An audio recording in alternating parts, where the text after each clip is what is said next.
একদিকে সাবেক president Bashar আল আসাদের বিরুদ্ধে বিদ্রোহের ১৪ বছর পূর্তিকে স্মরণ করছে সিরিয়াবাসী। অন্যদিকে অন্তর্বর্তীকালীন সরকার দেশটিতে পরিবর্তনের অঙ্গীকারের ডাক দিয়েছেন। শুক্রবার প্রেসিডেন্ট আহমেদ আল শারা একটি অস্থায়ী সংবিধানে স্বাক্ষর করেন।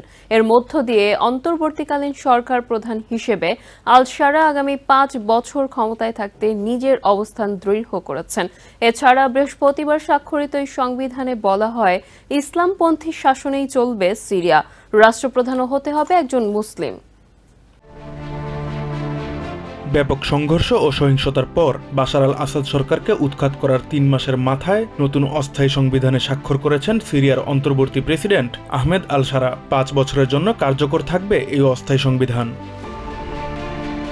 এই সংবিধান নিপীড়নের পরিবর্তে ন্যায় বিচার প্রতিষ্ঠা করবে বলে আশা প্রকাশ করেন প্রেসিডেন্ট আল শারা। সংবিধান অনুযায়ী রাষ্ট্রপ্রধানকে মুসলিম হতে হবে এবং ইসলামী আইনে চলবে Syria.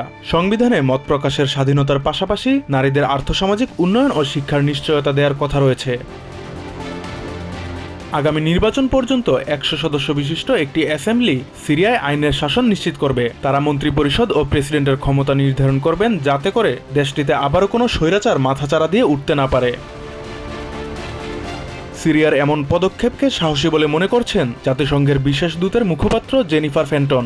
Now is the time for bold moves to create a genuine, credible and inclusive transitional government and legislative body, a constitutional framework and process to draft a new constitution for the long term. এদিকে ইসরায়েলের হামলার মধ্যেই নতুন নেতৃত্বের দেয়া পরিবর্তনের প্রতিশ্রুতির আশায় আসাদের বিরুদ্ধে বিদ্রোহের ১৪ বছর পূর্তি উদযাপন করছে সিরিয়ানরা। Fuad Hasan, TVN 24 news desk.